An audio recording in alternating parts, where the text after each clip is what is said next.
पता है सभी आदमी को? आप सभी आदमी जानते हैं हमारे संविधान का जनक किसे कहा जाता है या निर्माता किसे कहा जाता है? भीमराव अंबेडकर को। किसे कहा जाता है? क्योंकि उन्होंने ही सबसे अभूतपूर्व योगदान दिया था। इसमें सबसे महत्वपूर्ण योगदान किसका था? भीमराव अंबेडकर का था। उसके अलावा एक बात आप जान जाइए कि कानून निर्मात्री सभा में सलाहकार के लिए, कानूनी सलाहकार के लिए पीएन राव को रखा गया था। किसे रखा गया था? पीएन राव को। और बहुत लोग सोचते हैं कि 2 वर्ष 11 माह 18 दिन का समय क्यों लगा? तो इसके लिए ये जरूरी था कि एक ऐसा संविधान बनाया जाए जिसमें सभी विश्व के जितने भी संविधान हैं सबकी अच्छाइयों को लिया जाए। तो नीति निर्देशक तत्व आयरलैंड से लिया गया। किससे लिया गया? आयरलैंड से। अच्छा, जर्मनी से आपातकाल संबंधी जितने भी व्यवस्थाएं हैं उसको लिया गया। दक्षिण अफ्रीका से संविधान संशोधन लिया गया। उसके बाद से राष्ट्रपति और उपराष्ट्रपति का पद कहां से लिया गया? अमेरिका से लिया गया। संसदीय पद्धति कहां से लिया गया? कहां से लिया गया? कोई बताएगा? ब्रिटेन से लिया गया। और संघीय पद्धति कहां से लिया गया? कनाडा से। संघीय पद्धति कहां से लिया गया? कनाडा से। इस प्रकार से हम देखते हैं कि हमारे संविधान में कई देशों से अच्छी बातों को लिया गया और जो उद्देश्य प्रस्ताव था पंडित जवाहरलाल नेहरू ने पारित किया था। और वास्तव में जो गांधी के सपने का भारत था वो हमारे उद्देश्य में ही दिख जाता है। इसी को हम लोग प्रस्तावना बाद में करने लगे। क्या करने लगे? प्रस्तावना करने लगे।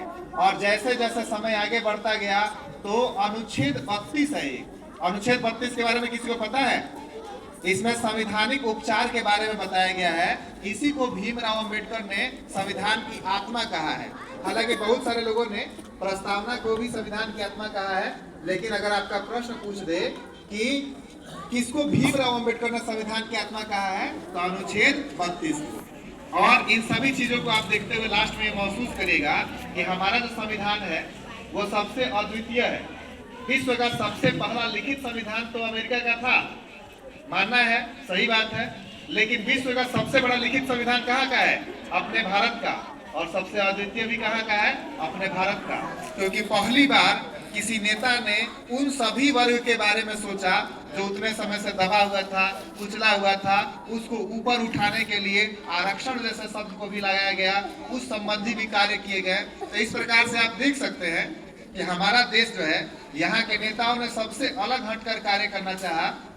और आज उसी संविधान के चलते हमारा भारत हो या हम भारतीय हो, किसी विदेश में जाते हैं, कहीं पर भी जाते हैं तो गौरवान्वित महसूस करते हैं। और आज हमारे देश का भाल जो है पूरे विश्व में अद्वितीय रूप से दिखाई देता है, ऊपर उठा हुआ दिखाई देता है। इसका मूल कारण है वही संविधान जिसके हमारे नेताओं ने आज से बहुत साल पहले 1949 में, अब आप खुद सोच लीजिए, यहाँ से लगभग 75 साल पहले आज के पृथ्वी के बारे में सोचकर उसकी कल्पना की और बनाई। इसके लिए हम लोगों को उन्हें धन्यवाद देना चाहिए। दीजिएगा ना?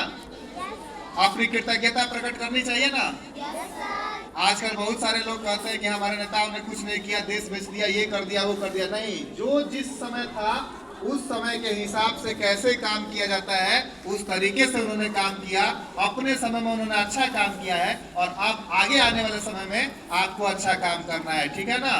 तो एक बार सब कोई बोलेगा जय हिंद, जय हिंदी, जय हिंदुस्तान।